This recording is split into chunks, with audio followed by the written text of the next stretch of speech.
Welcome to Wall Street Confidential, the show we give you the inside story as to what's really happening on Wall Street. I'm Greg Greenberg. This is Jim Cramer. Welcome, Jim. Good to see you.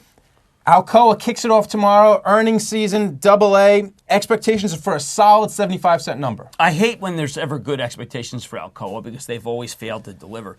My focus is on Alcoa is I hope there's a miss, which makes a takeover much more likely. Rio hitting a 52-week high, BHP very strong. Rio means CVRD, and Rio Tinto all in the market to buy. It's very clear that the Rio bid for Inco was a total home run. I have to believe that someone's looking at Alcoa and thinking we can really own that space. Well, we kept hearing about Alcoa as a buyout candidate. It's driven the stock up a few times. You've had the British tabloids do it. They're doing it again today with Dow. How likely is it to happen?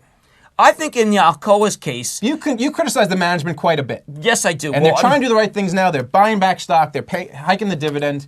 They've actually been... They're trying to get on your good side. Well, they've historically been pro-shareholder from the days in the early 90s when they decided to do this dividend thing, which was totally dependent upon the earnings payout. Why I have been feeling that Alcoa is a natural is because if you take a look at the longer term, the stock's done nothing for a decade. All right. You put them in the ring. Alcoa, Alcan. Who wins? Alcan is definitely not for sale, and Alcan has made that point over and over and over again that they're not for sale.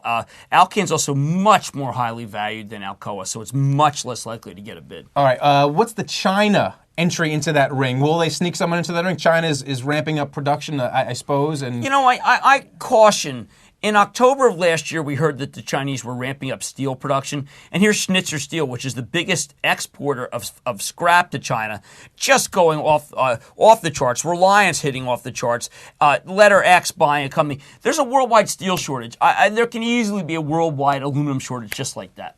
All right. Well, aluminum's up, actually, and they're thinking it's like $1.25 a pound versus $1.23. Right. Now, aluminum's moving up not as much as copper, which I really like, not as much as zinc. My favorite in this group has been London Mining, which is really interesting because they did a big tender offer last week and the stock jumped very quickly, jumped 20%. So should people sell it there or no? No. I think London LMC is probably going to 15, 16 when the deal closes. Right. People like a critical mass mineral play. All right. There's the critical mass mineral play for the day. Jim Cramer, Greg Greenberg, Wall Street Confidential. Thank you.